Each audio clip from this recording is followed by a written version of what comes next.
Zee 24 तास एक पाऊल पुढे। राज्याच्या तांत्रिक विभागाचे मुख्य अभियंते विजय पांढरे यांनी जलसंपदा खात्याचा आणखी एक गौडबंगाल उघड केलाय। राज्याच्या जलसंपदा विभागाने केलेली धरणांची कामं निकृष्ट दर्जाची आहेत। या प्रकरणी कारवाई होत नाही, उलट प्रामाणिक अधिकाऱ्यांच्या बदल्या होतात, तसंच त्यांच्या प्रामाणिक हेतूबाबत शंका घेतली जाते, असं अभियंत्यांना उद्देशून लिहिलेल्या पत्रात त्यांनी म्हटलंय।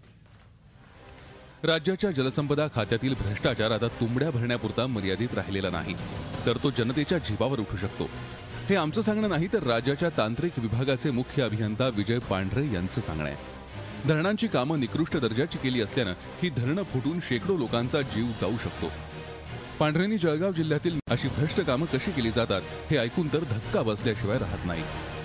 कृष्णा खोऱ्यातील तारळी प्रकल्प क्वालिटी कंट्रोलचा एक्झिक्युटिव्ह इंजिनियर होतो। मला असं आढळलं की कामाचा दर्जा अतिशय खालावलेला आहे आणि 2 महिन्यापूर्वीचं दगडी बांधकाम कुदळीने सहजपणे निघालं आणि ते मी जास्त खोदून पाहिलं असता तिथे जवळजवळ ओली वाळू मला आढळली बांधकामात। मग दुसऱ्या दिवशी मी त्या प्रकल्पाच्या अधीक्षक अभियंत्यांना साईटवर बोलवलं आणि त्यांना प्रत्यक्ष तशी परिस्थिती दाखवली आणि त्यांनी तर पोकलेन लावूनच सगळं उकरलं आणि ती सगळी बांधकाम फटाफट उकरलं गेलं। हे सर्व घडण्यामागे आहे शासकीय अधिकारी, कंत्राटदार आणि राजकीय नेते यांची भ्रष्ट युती।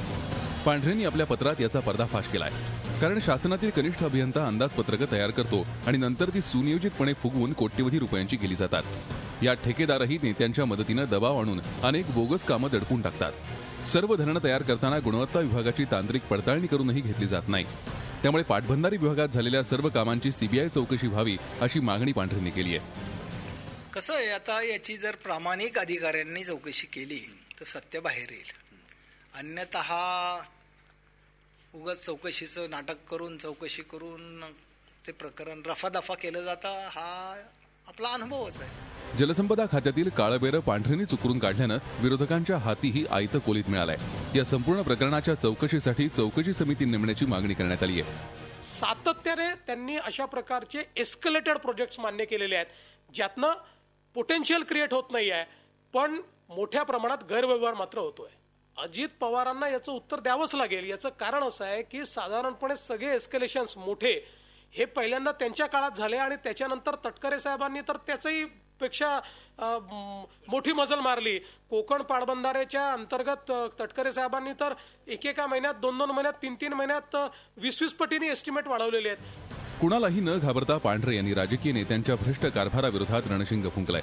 त्यांच्या या पत्रानं राज्यात पुन्हा खळबळ उडाली असून जलसंपदा खात्याच्या श्वेतपत्रिकेसाठी आग्रह धरणारे मुख्यमंत्री याच्या मुळाशी जाणार का, हाच खरा प्रश्न आहे।